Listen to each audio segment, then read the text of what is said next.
이 시간 받으신 하나님의 말씀 사도행전 21장 1절부터 14절까지 말씀입니다.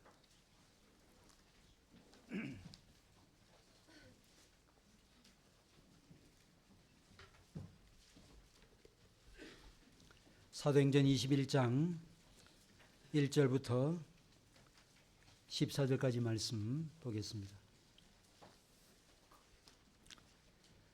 찾으신 줄 알고 제가 받들어 읽겠습니다.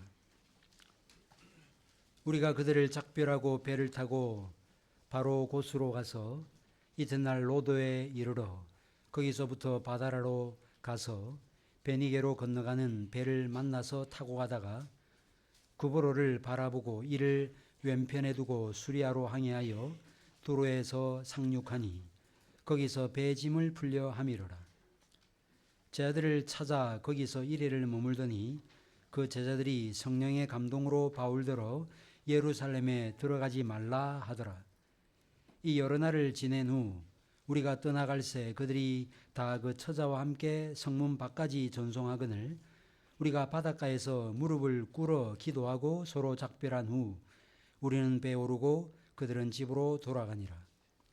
두로를 떠나 항해를 다 마치고 돌레마에 이르러 형제들에게 안부를 묻고 그들과 함께 하루를 있다가 이튿날 떠나 가이사랴에 이르러 7 집사 중 하나인 전도자 빌립의 집에 들어가서 머무르니라. 그에게 딸 넷이 있으니 처녀로 예언하는 자라.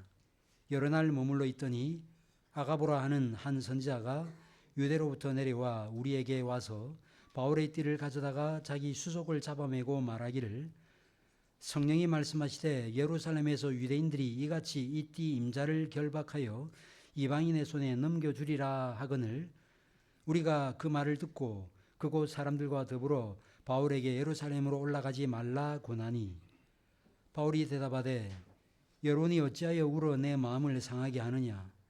나는 주 예수의 이름을 위하여 결박당할 뿐 아니라 예루살렘에서 죽을 것도 각오하였노라 하니 그가 고난을 받지 아니하므로 우리가 주의 뜻대로 이루어지이다 하고 그쳤노라. 아멘.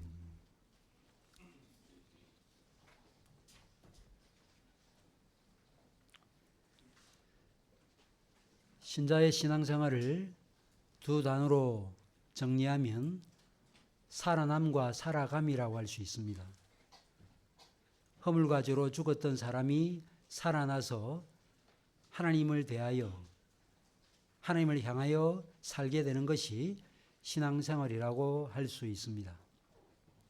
그런데 이처럼 하나님을 대하여 또 하나님을 향하여 살기 위해서는 하나님의 뜻을 알아야 합니다. 하나님의 뜻을 모르고서 하나님의 뜻대로 살 수 없기 때문이죠. 그러면 어떻게 해야 주님의 뜻을 알 수 있는가? 주님의 뜻을 알기 위해서는 이성적 판단이나 상식만을 따라서는 안 되고 우리 안에 내주하시는 성령 하나님의 인도를 받아야 합니다. 바울은 로마서 8장에서 누가 하나님의 아들인가? 누가 하나님의 자녀인가? 그리스도의 영의 인도함을 받는 그들이 하나님의 아들이라고 말했습니다.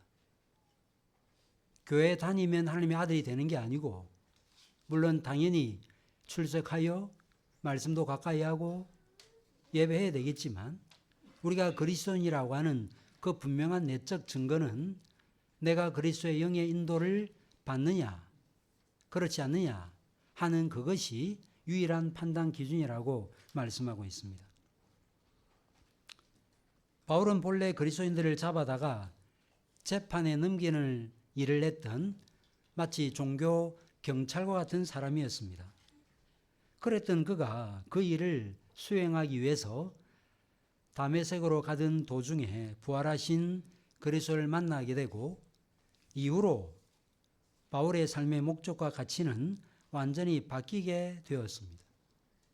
그리스도인을 핍박하는 박해자로서의 삶을 살았던 바울이 자신이 박해했던 그리스도인이 따르는 복음의 도리를 증가하는 전도자로 살게 된 것입니다. 그 후 바울이 시종일관 견지했던 기본적인 삶의 자세와 태도는 성령의 인도를 받는 것이었습니다. 바울은 시종일관 성령 하나님의 인도하심을 받아 살았습니다. 무슨 일을 하든지 성령의 능력을 의지함은 물론 성령의 인도를 받아 자신의 삶을 살았던 것입니다. 그런데 성령 인도를 받는 이 일은 생각처럼 간단하거나 쉽지 않습니다. 왜냐하면 내가 생각하는 성령님의 뜻과 또한 동일한 믿음을 갖고 있는 형제 자매들이 제시하는 그 뜻이 상충될 때가 있다 하는 것이지요. 동일한 성령 인도를 받는 신자들끼리도 생각이 다른 경우가 발생한다 하는 것입니다. 이런 경우 우리는 어느 것이 성령의 뜻인지, 어떤 것이 하나님의 뜻이라고 감히 말할 수 있는지 우리는 헷갈릴 수밖에 없다는 것이죠. 이처럼 내가 생각하는 주님의 뜻과 나를 위하고 나와 함께 신앙생활하는 지체들의 주장하는 주님의 뜻이 서로 상충될 때 우리는 어떻게 해야 될까요? 누구의 말을 성령의 뜻이라고 받아야 되겠습니까? 어떻게 해야 성령의 뜻을 깨닫고 그 뜻에 순종할 수 있겠습니까? 오늘 저는 이 주제를 한번 다루어 보려고 합니다. 다메섹 도상에서 회심한 이후 바울은 시종일관 진리의 성령의 인도를 받아 살아왔습니다. 여러분들이 사도행전을 읽어서 아시는 바대로 사도 바울은 본래 아시아에서 복음을 전할 계획을 가지고 있었습니다. 그런데 예수의 영이 아시아에서 복음을 전하는 일을 허락하지 않으므로 드로아에서 마게도냐 사람의 환상을 보게 되고 아시아로 가지 않고 유럽으로 마게도냐로 건너가게 됩니다. 무엇을 보여줍니까? 자기 의지보다 성령의 뜻을 더 의지했다. 성령의 뜻을 따랐다는 것을 보여주는 것입니다. 이후로 바울은 항상 시종일관 성령 인도하심을 따라 복음 사역을 감당했습니다. 사도행전 20장을 보시면 그 내용이 또 나타납니다.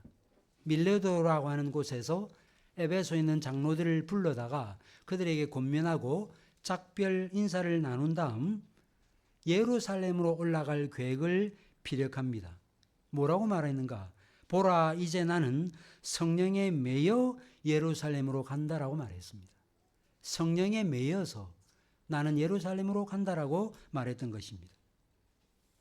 성령의 매임을 받는다라는 이 말, 성령에 의해서 강한 충동과 속박을 받는다라는 뜻인데 이것은 마치 사슬에 매인 것처럼 성령의 충동이 너무 강했다는 거예요.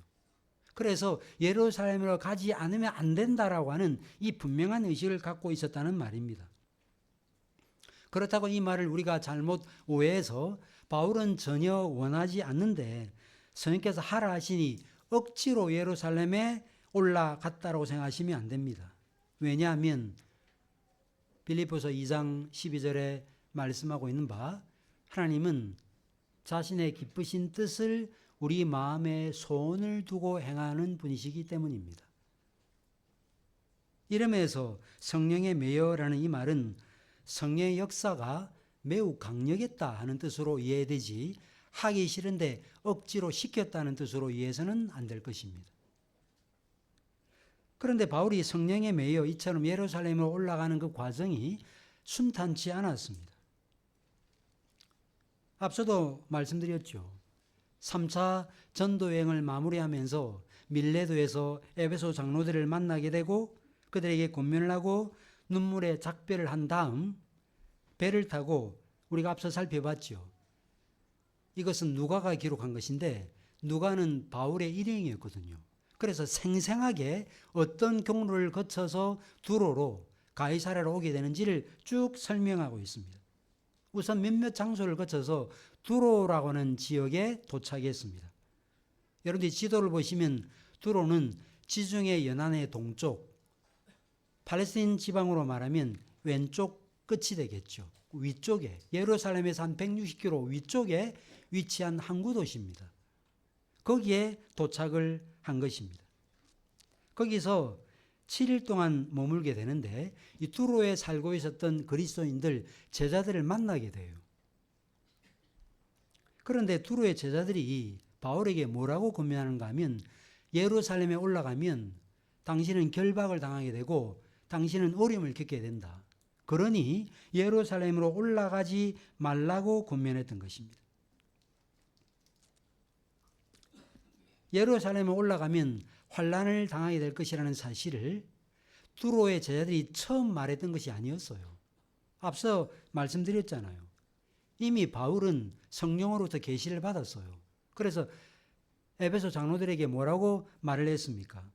성령이 각 성에서 내게 증거하여 결박과 환난이 나를 기다린다 하나라고 말했습니다. 하나님께서 이미 사도 바울에게 계시하셔서 결박과 환난이 예루살렘에서 기다리고 있다는 사실을 바울은 계시를 받았던 것입니다. 알고 있었습니다. 그런데 두로의 제자들이 다시 이 사실을 언급하면서 바울에게 예루살렘으로 올라가지 말라고 만류한 것입니다. 참 바울의 입장에서 얼마나 난감했겠습니까? 그런데 이런 유사한 일이 다윗에게도 있었고요. 때로 우리의 삶에도 있습니다. 다윗이 사울의 박해를 피해서 모압 지방으로 피신한 적이 있었습니다. 그런데 선지자 갓이 다윗에게 나타나서 더 이상 모압 지방에 머물지 말고 유다 땅으로 돌아가라고 명령해요. 그래서 다윗은 헬의 숲풀가에 거하게 됩니다. 그런데 헬의 숲풀가에 지내고 있는 동안 사람들이 다윗에게 소식을 하나 전해줬는데 그 소식은 비보였습니다.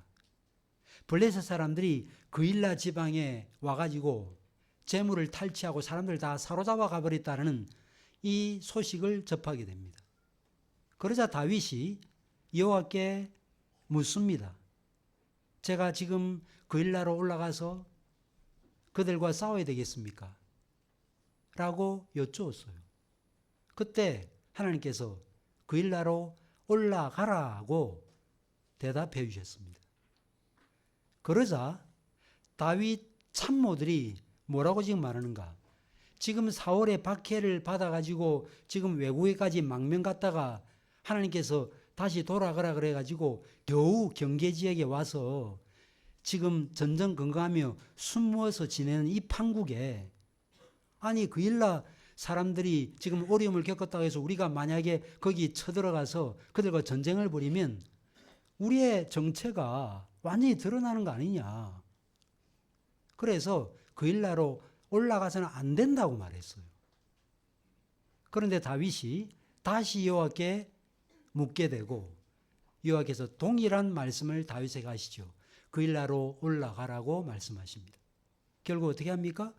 다윗이 그일라로 올라가서 그들과 전쟁하고 잃어버렸던 사람들을 되찾아 왔죠. 사무엘상 23장에 그 스토리가 아주 재미있게 서술이 되고 있습니다.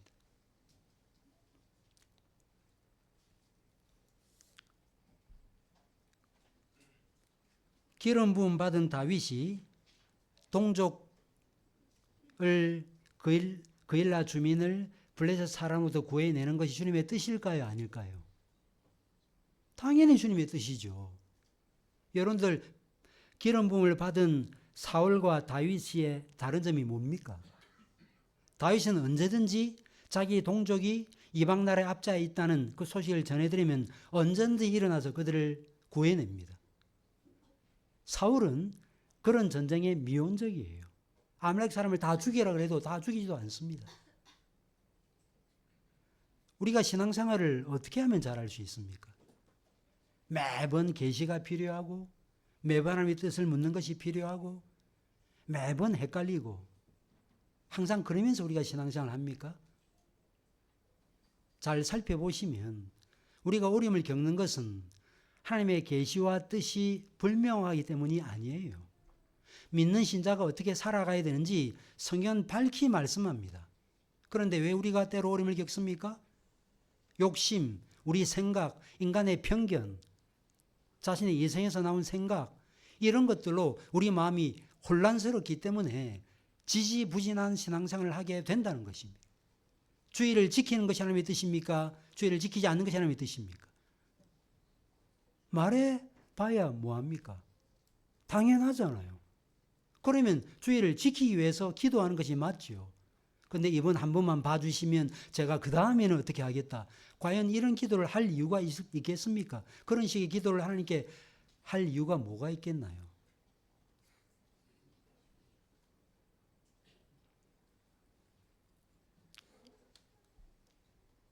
바울은 그러지 않았다는 것입니다. 예루살렘에 올라가는 것이 하나님의 뜻임을 분명히 알았습니다. 그래서 실제로 어떻게 됩니까? 결국 예루살렘에 올라갔다가 바울이 체포되고 재판을 받게 되고 결국 로마로 이송되어서 나중에는 어떻게 됩니까? 바울이 금고형을 당하게 되고 결국 교회사에 의하면 참수형을 당해서 죽는 바울의 삶의 종국을 우리는 다 알고 있습니다. 실제로 주님께서 바울에게 나타나셔서 예루살렘에 올라갔던 바울에게 나타나셔서 뭐라고 말씀했습니까?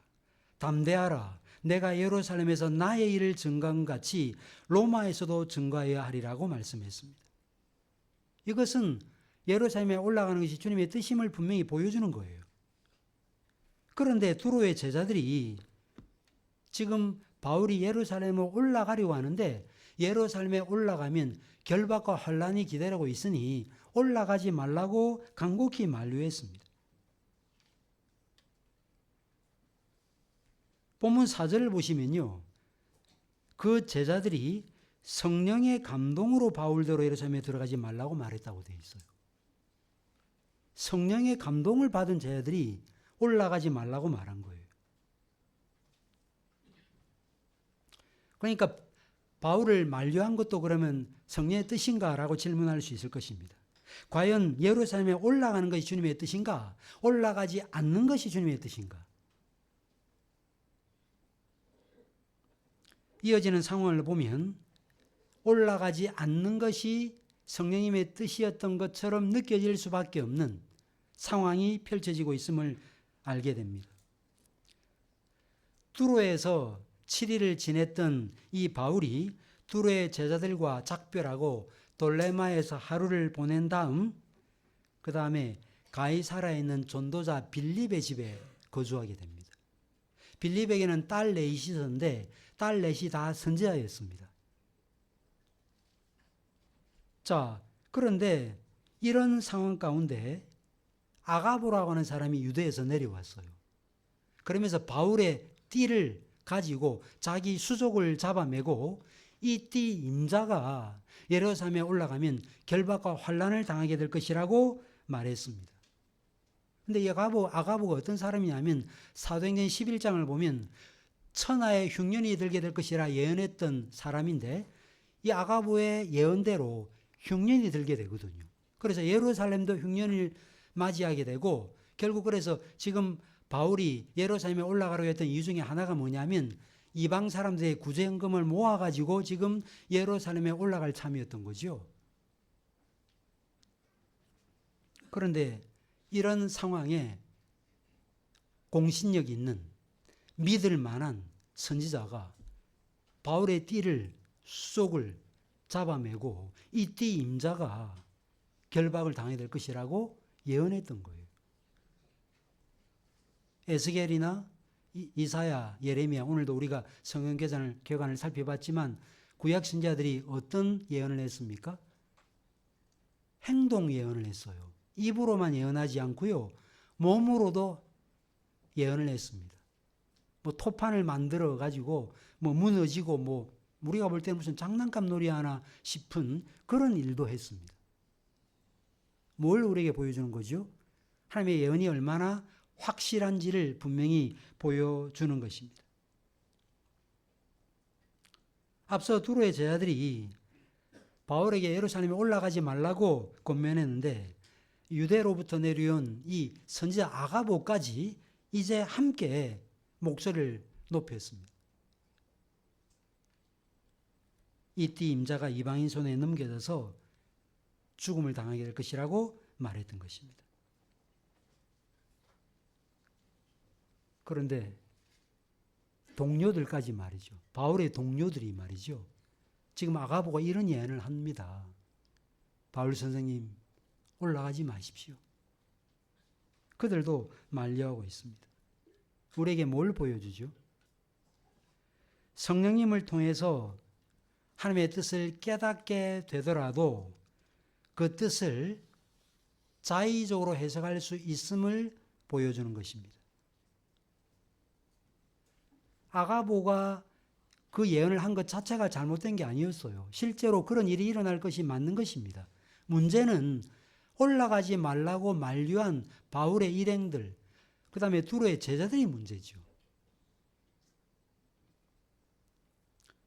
하나님의 뜻을 알아도 그 뜻을 따르지 않을 수 있고 또 믿음의 형제들이 적절한 권면을 하지 않을 수 있음을 보여주는 것입니다. 물론 그 사람을 사랑해요. 두로의 제자들이나 바울의 동료들이 바울을 사랑하지 않았겠습니까? 당연히 사랑했죠. 위했습니다. 그러나 그럼에도 불구하고 하나님의 뜻을 실행하도록 격려하지 못하고 예루살렘으로 그냥 올라가지 말라고 설득했다는 것입니다. 그렇다면 두로에 거주하던 제자들과 바울의 동료들이 정보를 잘못 판단한 오류를 범했는가? 그들도 바울처럼 동일한 성의 인도를 받았던 사람들로서 예루살렘에 올라갈 경우 바울이 어떤 어려움을 겪게 될 것인지를 말했습니다. 그 자체가 잘못된 것이 아니었습니다. 그런 다음에 올라가지 말라고 만류한 것입니다.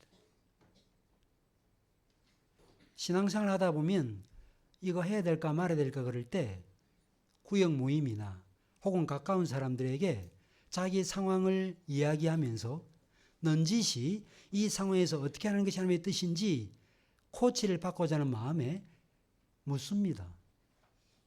그럴 경우 이럴까 저럴까 고민하던 어떤 사람이 평소 공신력 있는, 평소 신앙생활을 잘하는, 나름대로 성경을 잘 이해하는 그런 사람이 그거 하지 말라고, 그거 하면 안 된다고 이렇게 말하면 안 해야 되겠구나라고 생각을 합니다. 또 어떤 경우 하라 그러면 할 마음이 없었는데 마음의 담대함을 가지고 하는 경우도 있어요. 우리 모두가 함께 건강한 신앙생활을 하기 위해서는 이런 면에서 하나님의 말씀을 제대로 깨닫고 상황과 형편도 말하지만 그 상황과 형편에도 불구하고 하나님의 뜻이 이루어지기를 바라는 마음으로 권면하지 못하면 성도들의 교제와 교통 안에서 되어지는 여러 가지 일로 인해 가지고 오히려 하나님의 뜻이 어그러지는 일이 일어날 수 있다 하는 것입니다. 물론 바울은 이런 상황들을 통해서 하나님의 뜻을 다시 한번 더 깨달았습니다. 하나님께서 예루살렘에 올라가면 고통과 어려움이 있구나. 그 사실을 이미 성령께서 계시하셨는데 믿음의 지체들까지 그 사실을 다시 말하고 있으니 그 사실은 분명하구나. 그러면서 그럼에도 불구하고 대가를 치르면서 복음을 전하는 이 일은 내 사명이다라고 생각을 했던 것입니다. 우리 같으면 어떻게 핑계댈 수 있습니까? 이분도 그렇게 말하고 저분도 그렇게 말하고 장로님도 그렇게 말하고 나와 가까운 성도님도 그렇게 말하고 올라가려고 했는데 올라가지 말아야 되겠다. 얼마든지 믿음의 지체들의 만류를 핑계로 마땅히 해야 될 일을 하지 않을 수 있는 겁니다. 그런데 바울은 예루살렘에 올라가는 일을 마다하지 않았어요. 결박과 환난이 기다리고 있다는 사실을 알았지만 복음을 전하는 이 사명을 마치려 하면은 내 목숨을 조금도 귀한 것으로 여기지 않는다라고 말했던 것입니다. 누구를 닮았죠? 우리 주님을 닮았습니다. 여러분이 누가복음을 읽어보시면 예수님께서 때마다 예루살렘에 올라가야 하리라는 말씀을 자주 하신 것을 보게 되죠. 뭐라고 예언했습니까? 주님께서. 예루살렘에 올라가면 대장들과 장로들과 석인들에 의해서 넘겨지게 될 것을 예언하였습니다. 그럼에도 불구하고 주님은 예루살렘으로 올라가서 결국 십자가형을 당해 죽임을 당하신 것입니다. 주님을 닮았죠, 바울도. 인생에서 편하기로 하면 하지 않으면 편합니다. 안 하면 항상 편해요. 부담이 되면 안 하시면 돼요. 위험이 예상되면 안 하시면 됩니다. 뭘 희생해야 된다? 안 하시면 돼요. 그러나 신앙생활은 그런 게 아니거든요. 성숙이라는 게 뭘까요? 그럼에도 하는 게 성숙 아닙니까? 공부하는 거 스트레스 받는다? 못하겠다? 그건 미성숙이죠. 아, 이걸 또 해야 돼? 아니, 내가 3년 동안 공부했는데 또 공부해야 돼? 그럼에도 하는 게 성숙이죠. 내가 이거 돼가지고 남겠나? 남 좋은 일 시킨다. 그러나 그 일이 바르다면 하는 게 성숙이죠. 신앙생활은 그렇게 하는 것입니다. 제가 어릴 때 저희 어머니 먼 친척집에 하룻밤 잔 적이 있습니다. 제 생각에 한 7살 됐는지 초등학교 1학년인지 잘 모르겠는데 아침에 일어났는데 먼 친척 때는 그분이 먼 이모라 그러는데 아침에 딱 일어나가지고 담요를 딱 펴놓고 면화토 아시죠? 면화투 화투를 하나씩 딱딱 이렇게 뒤집어 놓는 거 이렇게. 뭐 하는 거죠? 점치는 거예요. 제가 그때는 왜 그걸 일을 하는지 몰랐어요. 한참 지나가지고 아, 그때 그분이 오늘의 운세를 봤구나. 신앙생활하는 분들 중에 드러나는 뜻에 순종하기보다 이런 식으로 항상 묻는 분들 계세요. 답은 이미 정해진 거예요. 일반적으로 우리가 어떻게 살아야 되고 신자가 어떤 삶을 살아가야 되는지 성경은 밝히 우리에게 증거하고 있습니다. 거듭난 다음에 어떻게 살아야 될지 도무지 모릅니까 우리가? 어렵고 힘든 상황 가운데 인내해야 된다는 사실 우리가 모릅니까? 형제와 마음이 어그러졌어요. 화해해야 된다는 것을 모릅니까? 작은 일 때문에 상대가 곡해했습니다. 그러면 그 마음을 계속해서 헤아리고 내가 혹시 잘못한 것이 있다면 용서해 달라고 말하는 게 그게 정상적인 신자의 삶의 자세와 태도라는 사실을 모르나요? 압니다. 따라서 우리는 드러난 뜻에 순종하면 되는 거죠. 뭘 맨날 묻습니까? 해야 됩니까? 말해야 됩니까? 이거 해야 됩니까? 저거 해야 됩니까? 물을 이유가 없는 것입니다.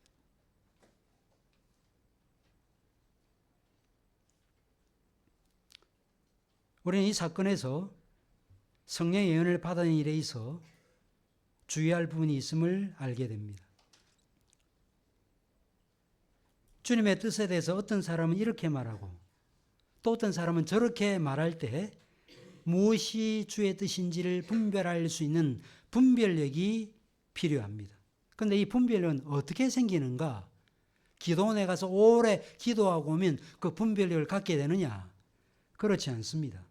이 분별력은 평소 매일 조금씩 하나님의 말씀을 깊이 있게 읽고 묵상하고 하나님과의 깊이 있는 사귐과 교제의 시간, 단독으로 하나님 앞에 나아가 하나님 앞에 있는 시간을 많이 가진 사람들은 이 분별력을 소유하게 됩니다. 그래서 풀 수 없는 문제는 별로 없어요. 인생의 난제라는 게 별로 없습니다. 상황이 딱 벌어지면 이렇게 하는 게 하나님의 뜻이다라는 사실을 금방 압니다. 물리학자에게 2 더하기 4는 뭡니까? 물을 이유가 뭐가 있어요? 그렇지 않나요? 그냥 답은 자동적으로 나오는 것입니다. 그러므로 우리는 영적 분별력을 가지도록 힘써야 됩니다.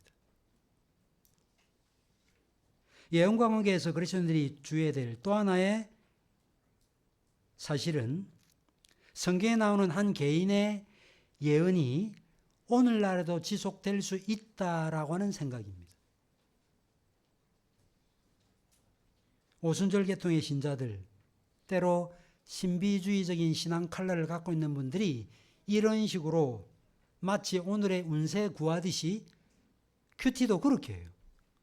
어디 가야 됩니까? 누구 만나야 됩니까? 큐티는 그렇게 하는 게 아니에요. 그래서 저희가 교회 개척하고 난 다음에 처음에는 제가 성경을 읽고 큐티를 하지 말라 그랬어요. 그런 식으로 하지 마시라고. 그냥 일단 성경을 많이 읽으셔야 된다. 그리고 조금 지나서 저희가 성소윤회에서 나온 큐티 책으로 함께 큐티한 적이 있거든요.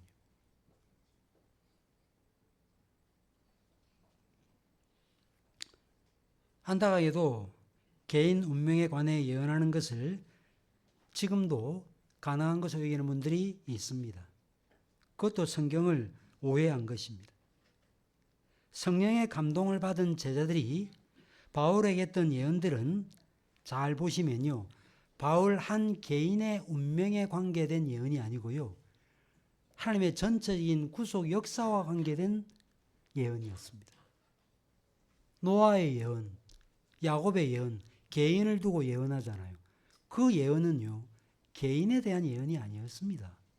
12지파에 대한 예언이요, 앞으로 펼쳐질 구속 역사에 관한 예언이었습니다. 이걸 곡해가지고 개인에게 하나님의 계시가 임하면 이래야 될지 저래야 될지 무슨 계시를 받을 수 있는 것처럼 그렇게 착각해서는 안 된다는 것입니다.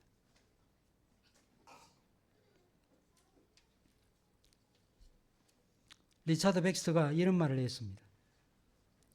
성경의 의미를 우리에게 알려주셔서 우리가 연구나 수고를 하지 않고서도 하나님에 관한 지식을 가지도록 하는 것은 결단코 성령의 사역이 아니다. 연구와 수고를 하지 않고서 알려주는 게 성령의 사역이 아니란 말이에요. 맞는 말이잖아. 그러면서 이렇게 말해요. 성경에 대한 연구를 도와주심으로써 그에 관한 지식을 가질 수 있도록 하는 것이 성령의 사역이다. 그러므로 성령의 풍성한 역사를 구실로 삼아 성경 연구를 거부하는 것은 성경 자체를 거부하는 것이라고 말했습니다. 신앙생활을 잘하시고 싶으십니까? 제대로 믿고 싶으세요? 성경을 꼼꼼히 읽어보세요. 성경을 잘 모르시면 성경 개관 책을 한번 보세요. 구약을 읽다, 신약을 읽다, 좋은 책들이 있습니다. ESV, 주석 성경 같은 거 놓고 보세요. 그러면서 성경을 쭉 이해하면 성경적 세계관, 사고방식을 갖게 되고요, 날카로운 분별력을 가지게 되는 것입니다.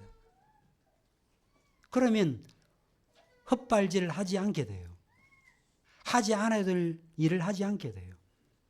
똑같이 열심을 내고 똑같이 에너지를 사용하는데 왜 어떤 사람은 몇 년이 지나서 상당한 수준에 이르고 왜 어떤 사람은 지지부진한 삶을 왜 살까요? 열심이 없어서가 아니라는 말이에요. 엉뚱한 하나님의 뜻을 사용한 거예요. 자기 에너지를 하나님의 뜻이라고 여기고 엉뚱한데 에너지를 낭비한 것입니다. 여러분이나 저나 똑같이 24시간 주어집니다. 저에게는 25시간 주어지는 것도 아니고 여러분들에게 20시간만 주어지는 것도 아니에요.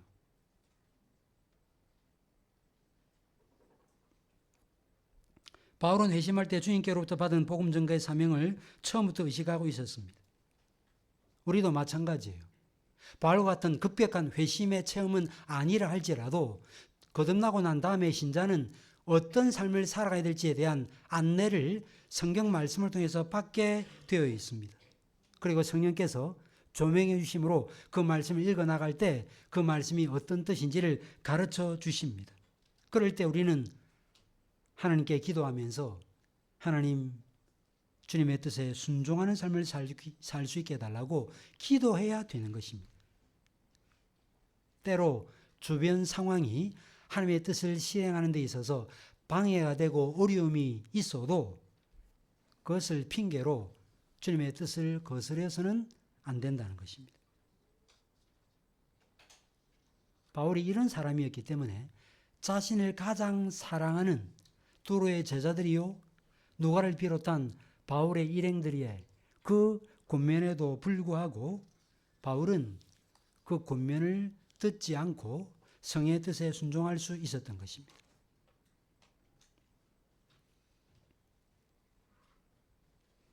성숙한 신자는 이런 판단을 내리게 되는 것입니다. 겉으로 보면요, 바울 일행들의 권면, 상식적으로 보면 맞는 것처럼 보여요. 바울 선생님, 지금 이렇게 올라가서 개죽음 당하시느니 좀 더 생명을 유지하여서 좀 더 많은 곳에 가서 복음을 전하시는 게 좋지 않겠습니까? 어떻게 들려요? 후자가 훨씬 설득력 있는 권면처럼 들리잖아요. 근데 바울은 그렇게 하지 않았다는 것입니다. 이들이 얼마나 만류를 했는지 13절을 보시면요. 바울이 이렇게 말하죠. 너희가 어찌하여 울어 내 마음을 상하게 하느냐. 그러니까 이들의 만류가 그냥 이렇게 하시는 게 어떻겠습니까? 이런 정도의 말이 아니에요. 울면서 말해요. 선생님, 제발 올라가지 마세요. 울면서 만류한 것입니다.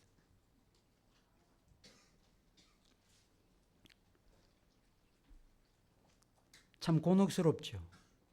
그래서 바울이 뭐라고 말합니까? 여러분이 어찌하여 울어 내 마음을 상하게 하느냐. 상하게 한다는 이 말, 약화시킨다, 의지를 굴복시킨다는 뜻입니다. 바울도 인간이잖아요. 옆에서 그렇게 울면서 말리면 정말 안 되겠다.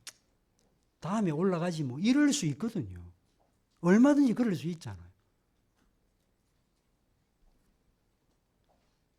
그런데 바울은 이내 평정을 유지하면서 나는 주 예수의 이름을 위하여 결박은 물론이거니와 죽을 것도 각오하였노라고 말했습니다.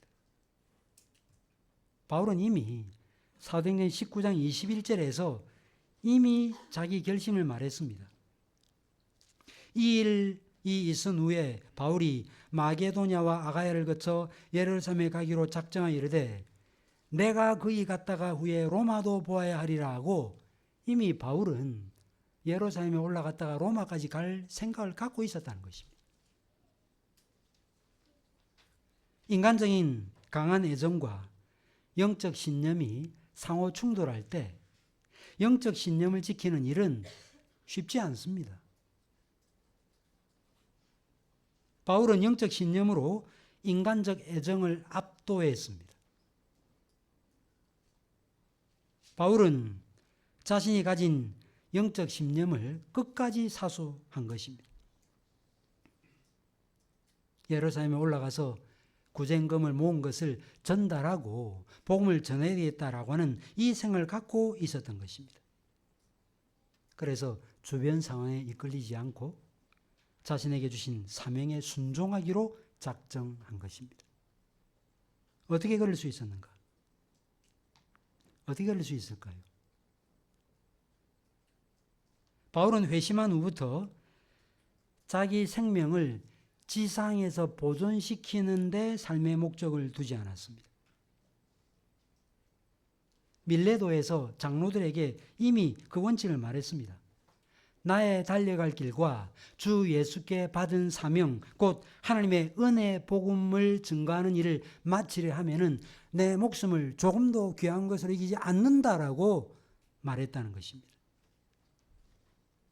바울이 자기 생명을 사랑하지 않아서 이런 말을 했을까요? 그렇지 않습니다. 그도 여러분과 저처럼 자기 생명과 자기 목숨을 사랑하는 사람이었습니다.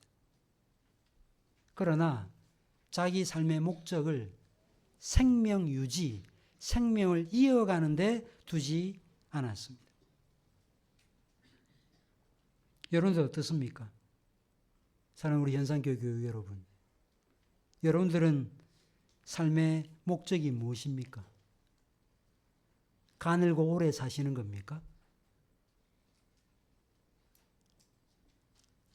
여러분들 때로 상을 당하실 때 여러분들이 보셨죠? 직접 상을 당하신 분들은 살아있는 것처럼 보이죠. 내일이라도 시신으로 변해서 가루가 될 수 있는 거예요. 어르신들 계신 요양원에 한번 가보세요. 아무 생각 없이 그냥 누워 있습니다. 그러기를 십수년 보내기도 합니다. 그게 여러분들의 삶의 목표입니까? 삶의 가치입니까? 그래서 100년, 200년 살겠습니까?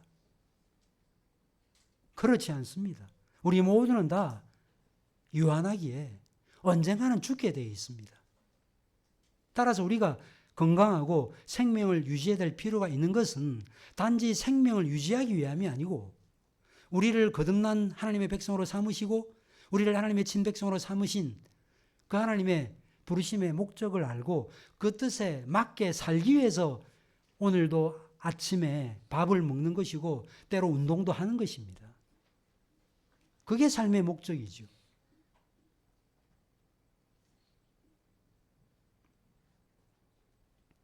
삶의 목표가 불확실한 사람은 불필요한 일에 시간과 정력을 낭비하는 반면 삶의 목표가 분명한 사람은 그 목표를 성취하기 위해서 꾸준히 다름질합니다.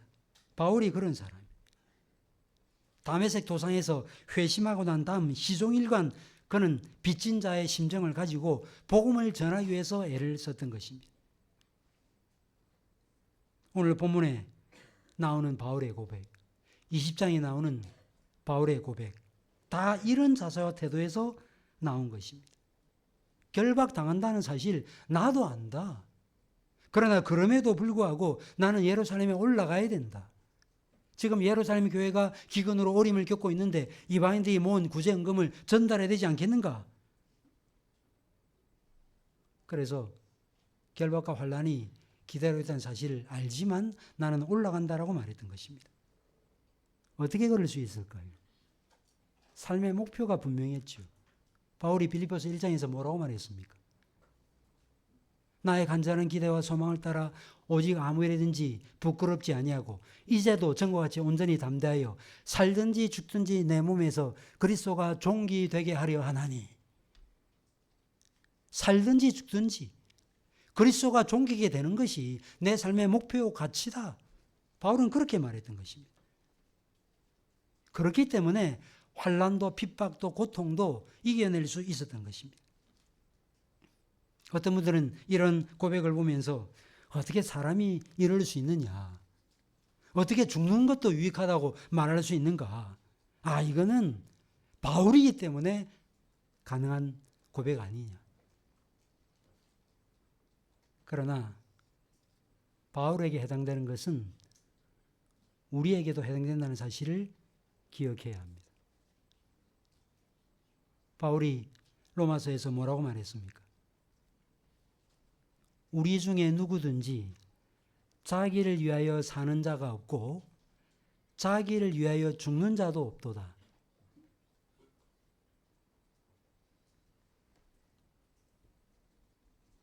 그래서 어떻게 살아야 됩니까? 우리가 살아도 주를 위하여 살고 죽어도 주를 위하여 죽나니 사나 죽으나 우리가 주의 것이라고 고백했습니다. 이 말씀은 바울과 같은 삶을 사는 것은 훌륭한 사람이나 그런 삶을 살 수 있고 나 같은 존재야 그냥 이렇게 살아가면 된다 라고 핑계할 수 없도록 만드는 말씀이에요.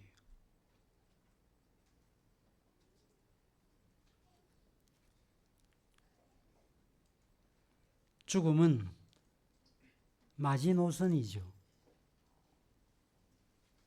죽기야 더하겠나. 죽는 것밖에 없잖아요. 근데 우리에게는 죽음이 마지노선이 아니잖아요, 사실은. 죽음 이후에 영생이 있습니다. 영광이 있습니다. 안 죽으려고 발버둥 친다고 해서 안 죽습니까? 다 죽습니다. 내가 꼭 붙들고 있는 것, 이거 항상 지킬 수 있습니까? 다 누가 가져가요. 제가 들어보니까 지난 주간에 급발진인지 아니면 다른 어떤 이유인지 모르겠지만 승용차가 사람을 9명인가 죽이는 사고가 있었잖아요. 어떤 사람은 보험료를 60억 받는다 그래요. 다 남겨두고 가는 거예요. 내 것이니까 내가 다 쓰고 하는 게 아닙니다. 전도서 기자가 말하잖아요.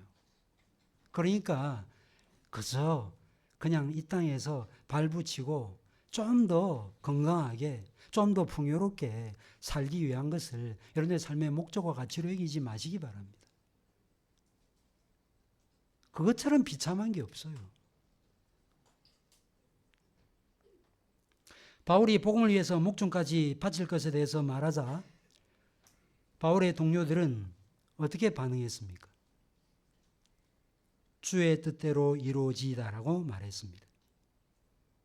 이 말을 잘못 이해하면 바울이 자신들의 말을 듣지 않자 이 바울의 동료들이 바울을 만류하는 것을 체념했다, 단념했다라는 말로 오해하실 수 있습니다. 그런데 이 말은요, 일종의 체념과 같은 말이 아니에요.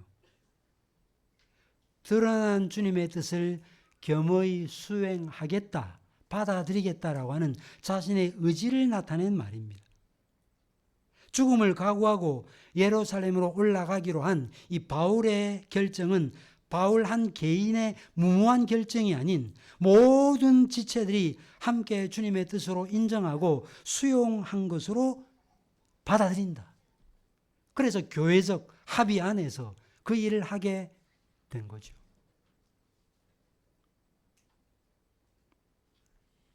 이것은 성령께서 그들을 인격적으로 설득하신 결과였습니다. 바울이 에베소 교인들에게 이런 말을 했죠. 하나님의 성령을 근심케 하지 말라. 이 말씀은 성령께서 그리스도인들을 인도하실 때 인격적으로 인도하시지 강제적으로 인도하지 않는다는 말입니다. 만약에 성령이 레카차처럼 그냥 딱 들어가지고 우리를 자신이 원하는 방향으로 그냥 인도하시는 그런 분이라면 성령을 근심케 하지 말라 이런 말을 할 이유가 없어요. 이 말은 우리가 성령을 근심시킬 수 있다 그 말 아닙니까? 그래서 데살로니가전서에서도 성령을 소멸하지 말라는 말씀을 하지 않았습니까? 뭘 보여주는 것입니까? 성령님은요, 거듭난 신자의 인격을 존중하십니다. 따라서 우리도 성령님의 뜻을 존중하고 성령의 뜻을 따라야 되는 것입니다. 성령께서는 우리 의식 가운데 자신의 뜻을 드러내십니다. 그럴 때, 그때대로 하면 내가 많은 곤란과 어려움을 겪게 되겠구나. 내가 손해보겠구나. 안 해야 되겠다. 라고 한다면 바로 그것이 성령을 소멸하는 일이 되는 거예요. 항상 그런 것은 아니지만 대개 사탄의 음성은 무난하게 분별할 수 있습니다. 거짓말, 요령 부리는 거, 사탄의 작용이라는 사실을 모르는 사람은 없을 것입니다.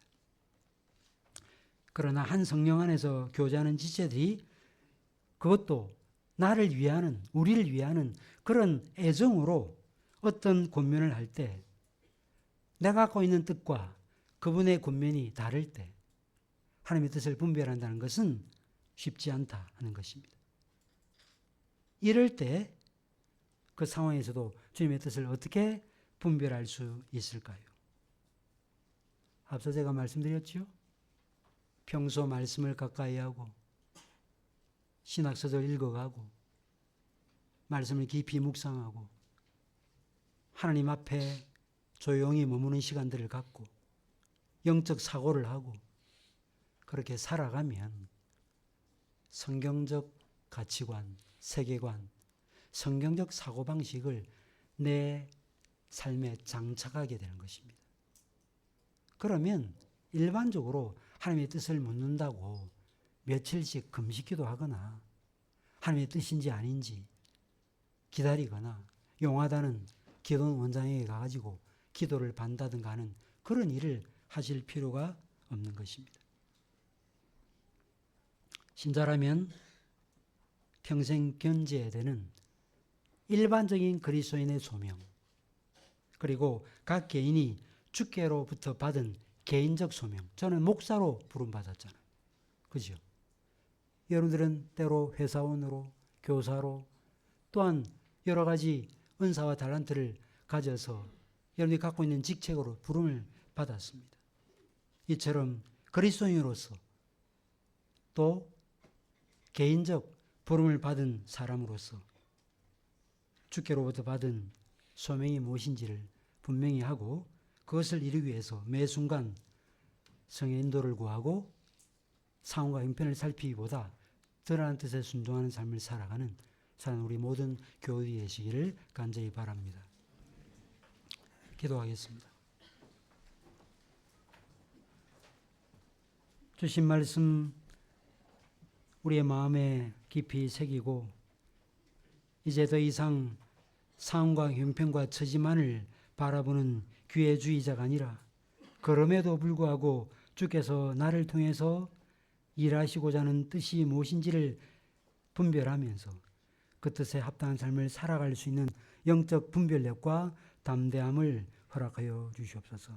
성도의 교통과 교제 가운데 때로 내가 깨달은 하나님의 뜻과 또 지체들이 깨달은 하나님의 뜻이 상충될 때 내 뜻이기 때문에 받아들이고 다른 사람들의 교훈이기 때문에 무조건 받아들이는 사람이 아니라 성경적 가치관으로 무장하여 무엇이 하나님의 뜻인지를 옳게 분별하고 그 뜻이 드러났을 때 그 뜻에 담대하게 믿음으로 순종하는 삶을 살아갈 수 있는 우리 모두가 되게 하여 주옵소서.